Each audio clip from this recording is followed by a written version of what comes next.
Doctor Who scarf, which I just got today and I'm totally in love with, to talk to you about a book haul plus scarf. Yay, it's a TARDIS. Alright, so I'm on spring break and I try to every year save a little bit money from my tax return so that I can go shopping for books on spring break, and that's what I've done this year. So I've got a book haul for you. I've got about 10 books that I want to talk to you about and show you, and for those of you who are students of mine, they will be available to check out in the classroom library quite soon. Alright, so the first one I got is Black Hearts. Oops, this side. Black Hearts is a pirate adventure, and this is about Captain Edward Teach, who was a real pirate. And so this is a kind of a fictionalized account of how he became, he is also known as Blackbeard, I believe. And he, in this story, goes by the name of Teach, and he is betrothed to marry a girl that he doesn't love, and he wants to be out on the sea and, you know, having these adventures instead of stuck with this very domineering father and having to marry this girl that he's not in love with. And we also have a girl named Anne, who is a servant in the Drummond household. She's a maid. And so, of course, she meets Teach, and they quickly fall for each other. But their romance is forbidden by his father because she has no parents, no family. She's a maid. And he's supposed to grow up to be this, you know, nobleman or whatever. So they're being kept apart by his father, and they have to decide whether they're going to follow their hearts or whether they're going to run away, or what is it that they're going to do. There is a sequel that just came out called Black Souls, and I don't have that one because it wasn't at any of the bookstores that I happened to be at recently. But that's definitely on my list of books to be looking out for. As I go through this book haul, I want to clarify that I tried not to get books that I thought might be in my book subscription boxes that are coming soon, and if I'm wrong, then I'll have to give away my extra copies, and you know, everybody always loves free books. So here we go. Second book that I got is Hunted. This is, sorry I keep doing that, this is a Beauty and the Beast retelling. Now, can I just pause for a moment before I talk about this book to talk about the Beauty and the Beast movie? I went to see it last night with my sister and my nephews, and I loved it. I was going into it very skeptically because I had read some articles online and seen some other reviews, and granted, I didn't love what they did with Emma Watson's voice. It seemed very overproduced. But everything else I just really loved, and I loved it so much that I had to download the new song, and I've been singing it over in my head today as I went book shopping and probably humming it out loud and annoying people in the bookstore. So anyway, good movie. Okay, so back to this one. It is a Beauty and the Beast retelling, and we have a girl, and I think you pronounce her name Yeva. It's Y-E-V-A, and she's supposed to be this aristocrat and marry some rich guy and move in the highest circles and go to court and all of this. But her father loses his fortune, and that causes them to move on the outskirts of the city where they lived when she was young. She remembers going hunting in the forest and loving being in the wilderness, so she's actually really happy about this move. But losing the fortune has also kind of caused her father to perhaps lose his sanity, and he's constantly going out hunting for this beast that he's obsessed with. And when he disappears, Yeva decides she is going to find this beast, and when she eventually tracks him down, she discovers that his world is very different. There's a ruined castle and fairy tale creatures, and if you read the dust jacket of this book, it says, "Who will survive, the beauty or the beast?" I hope that doesn't mean that one of them's going to die. That would be terrible. Alright, moving along. The third book I have is by Chris Colfer, and if you don't know who Chris Colfer is, he was on the show Glee, and he's also an author, and he's not one of those celebrities who gets other people to write their books for them. He actually writes books, and he did the Land of Stories series, which I loved, and this is his new one called Stranger Than Fan Fiction. And this is going to be more realistic fiction, not like the Land of Stories that he previously wrote. He, in this one, writes about a kid named Cash, who is a TV star, and 4 fans who are her best friends with each other jokingly say, "Hey Cash, you want to go on this cross-country road trip with us?" And to their amazement, he says yes. And so we've got this celebrity and these 4 kids, teenagers, going on this road trip, and they start to learn that this guy maybe isn't everything that they thought he was. He's got secrets, like big secrets, that might affect his future and his image and his career in the acting industry. Alright, so the rest of the books that I'm going to tell you about I got at a special bookstore in my hometown called the Book Table. And it's just a fun store. It's 2 stories, and they've got a YA section, an adult grade section, and children's books and adult books, and they've got kind of a little, I don't want to say bakery because it's not a full bakery, but they've got yummy treats and things you can buy there. They've got a little clothing section. They've got all kinds of things, toys, games. They've got a costume section upstairs, which is really fun, and loads of stuff. So the rest of these came from that store, and I love the store for dumb reasons. One, well, is not a dumb reason, it's just a great store, but another reason is when they put the price stickers on the books, they're really easy to peel off, which I love. I hate going to like Hastings, which is out of business now, but when I went to Hastings, it was a pain in the butt to peel their price stickers off. So, you know, having said that, let's move on to the books, which is why anybody's watching this. So, we have Extraordinary Means, and the little subtitle says Life Goes On Until It Doesn't. This is about a character named Lane, and he has this kind of predictable life, but then he is diagnosed with tuberculosis and ends up in a sanatorium. Now, it's hard to tell whether this is contemporary or not. Sanatoriums, everything I know about them suggests that this is going to be in the past. And everything I know about sanatoriums are not good.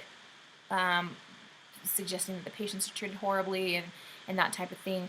One of the things that the back of the book tells us is, at the sanatorium called Lathan House, Lane discovers an insular ward with paradoxical rules, med censors, and an eccentric yet utterly compelling confidant named Sadie, and life as Lane knows it will never be the same. So the med censors to me suggest more contemporary, maybe even futuristic. So I'm really going to have to try to just dive into this book to figure out the time period of the setting and go from there. The next book is by Adi Al-Said. Al-Said, is that how you say your name? Sorry.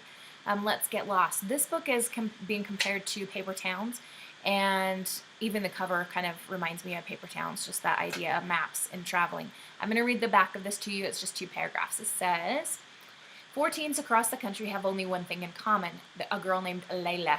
She crashes into their lives in her absurdly red car at the moment they need someone the most. Hudson, Bree, Elliot, and Sonia find a friend in Layla, and when Layla leaves them, their lives are forever changed. But it's during Layla's own 4,268-mile journey that she discovers the most important truth. Sometimes what you need most is right where you started, and maybe the only way to find what you're looking for is to get lost along the way. Cool. All right, so Layla, cool name. All right, this next book I found in the middle grade section, and it looked so cute, mostly just because of the title. It was the first thing that caught my attention, and that I love pirates very dearly. Look at this. This is the cutest thing. The Very Nearly Honorable League of Pirates. So cute. This is about a girl named Hilary, and she's always wanted a pirate. She doesn't love authority, and she has her own sword, and she's ready to go be a pirate. But this league doesn't allow girls, and she's so upset. Part of it, on the back, it says, girls belong at Miss Pym's finishing school for delicate ladies, learning to waltz, faint, and curtsy. But Hilary and her dearest friend, the gargoyle, have no use for such frivolous lessons. They are pirates, or very nearly. And so Hilary somehow gets involved and embarks on this piratey treasure hunt. There's a map without an X, a magical treasure that may or may not exist, a crew of misfit scallywags, and an unexpected villain on the high seas. How could anyone not love that? Oh, and let me also do one side note. When I was at the Beauty and the Beast movie last night, there was a preview for the final Pirates of the Caribbean movie. That makes me so happy.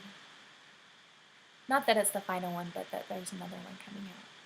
Maybe they'll change the rights. Who knows? Okay. Now this book, next one that I'm going to show you, also came from the middle grade section, and it's interesting because it's not typically the kind of book that I'm drawn to, but for some reason this one really caught my eye. I think partly because the cover reminds me of Winnie the Pooh. Oh, the cutest little guy. Oh, this is Ollie's Odyssey, and I'm going to read the dust jacket to you just because it explains very, very well. In the secret realm of toys, there are many mysteries. There is the code of the toys, which is ancient as childhood. There is also the magic of becoming a child's favorite, the highest honor in the toy world. Billy's mother made Ollie by hand. He was a toy who would matter. He becomes Billy's best friend, confidant, pal, and yes, Billy's favorite. But there are villains in the toy world, and Zozo, the Clown King, is the most feared. He and his toy henchmen, the Creeps, have sworn to steal and imprison favorite toys until they forget their children and become forever lost. When Ollie is toy-napped, Billy must rescue his beloved favorite from Zozo's subterranean lair in the dark carnival place, past the park, through the woods, and into the night. Never has a journey of 10 blocks been more epic. So I'm getting all kinds of text-to-text connections bouncing around in my brain. We've got Toy Story and the Velveteen Rabbit and all kinds of fun things. Now, one thing really cool about this book is that it has illustrations in it, and I'm just going to show you one of them. They're really beautiful and lovely. So this looks like it's going to be super cute, super fun read, and I can't wait to get into it. All right, now this next book is by Holly Goldberg Sloan. If anyone out there has read Counting by Sevens, this is the same author. This book was just stinking cute. Stinking cute. I don't know how something can be so cute that it stinks, but it is. This is about a girl named Julia who's super tiny, and she doesn't want to be called short. Her mom makes her try out for the Wizard of Oz school musical, and she gets cast as what? A munchkin, of course. But through this summer and being in this play and making 2 unlikely friends, she decides maybe this is going to be the summer where little people call the shots. All right, I got to get through 2 more books really fast because my computer is, the battery is about to die. All right, second to last one, And I Darken. No one expects a princess to be brutal, and Leia Draguela likes it that way. Ever since she and her gentle young brother Radu were wrenched from their homeland of Wallachia and abandoned by the father to be raised in the Ottoman courts, Leia has known that being ruthless is the key to survival. She and Radu are doomed to act as pawns in a vicious game, an unseen sword hovering over their every move, for the lineage that makes them special also makes them targets. Lada despises the Ottomans and bides her time planning her vengeance for the day when she can return to Wallachia and claim her birthright. Radu longs only for a place where he feels safe, and when they meet Mehmed, a defiant and lonely son of the Sultan, Radu feels that he's made a true friend, and Lada wonders if she's finally found someone worthy of her passion. But Mehmed is heir to the very empire that Lada has sworn to fight against, and that Radu now considers home. Together, Lada, Radu, and Mehmed form a toxic triangle that strains the bonds of love and loyalty to the breaking point. From New York Times bestselling author Kirsten White comes the first book in a dark, sweeping new series in which heads will roll, bodies will be impaled, and hearts will be broken. And I Darken. Who doesn't love that cover? It's gorgeous, and the description, I mean, yikes. I'm interested in seeing what I might learn about the Ottoman Empire through that as well, because I love the new cultural thing, like in the Rene Adier series. You learn all about Arabian culture and the food and all kinds of stuff in the desert. Okay, last book, 3 Dark Crowns. Now, some of you might be thinking, well, duh, that's been out for a while now. Why haven't you read it yet? I don't know. I'm dumb. I don't know. But I picked it up, and I've been watching trailers on Epic Reads. I've been watching out for reviews. I've been looking at summaries, and I'm really excited to read this book. So if you haven't heard of 3 Dark Crowns, basically on this island where the story takes place, every generation a set of triplets is born, and it's 3 sisters always, I think. Anyway, we have Mirabella and Katarine and Arsinoa. I think that's how you say their names. And they all have different powers. And when they're 16, the triplets are supposed to fight to the death. Only one will survive. Only one will be queen. And that's all I can tell you because I just don't know. So, yeah, that's a lot of books that I've now told you about for the past 14 and a half minutes. So I am looking forward to reading all of these, and hopefully we'll be posting some reviews of some of them later. Have a lovely day. Adios.